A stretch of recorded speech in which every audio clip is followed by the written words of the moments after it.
Hi, this is Chris, and my Advent word is said. I'm inspired by Luke chapter 2, verses 8 through 12. And there were shepherds living out in the fields nearby, keeping watch over their flocks at night. An angel of the Lord appeared to them, and the glory of the Lord shone around them, and they were terrified. But the angel said to them, "Do not be afraid. I bring you good news that will cause great joy for all the people. Today in the town of David, a Savior has been born to you. He is the Messiah, the Lord. This will be a sign to you. You will find a baby wrapped in cloths and lying in a manger."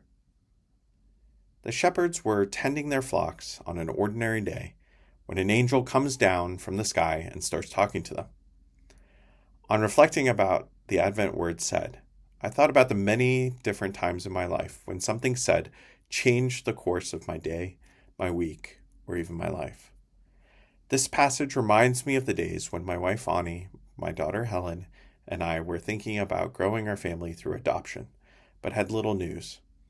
We were living our normal lives, imagining that at some point we would get to adopt, but not knowing who it would be or when it would happen.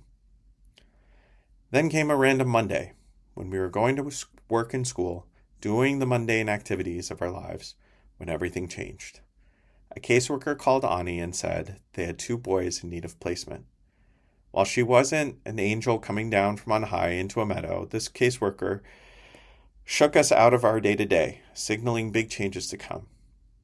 Ani was so excited about what the caseworker was going to say, she forgot to take me off hold and merge the calls, leaving me in anticipation and silence for 10 minutes as my mind raced about the news to come. I texted Ani about whether the call had started and was dropped in just as it finished. The caseworker asked, "What do you think about what I've said?" What did she say? How could I or the shepherds respond to this life-changing or world-changing news? There are times in our lives when we are told earth-shaking information that overwhelms our minds and our senses to a point that we are literally or figuratively on our knees, not sure how to process what comes next. This was for me, and I imagine the shepherds, one of these moments. So what was said? I will never fully know. I paused in that moment to hear the 30-second highlights and asked for time to breathe and pray. In hanging up the phone and having time for quiet and peace, I felt that Damon and Eli were meant to be our family. It still confounds me that such a consequential decision came with such peace.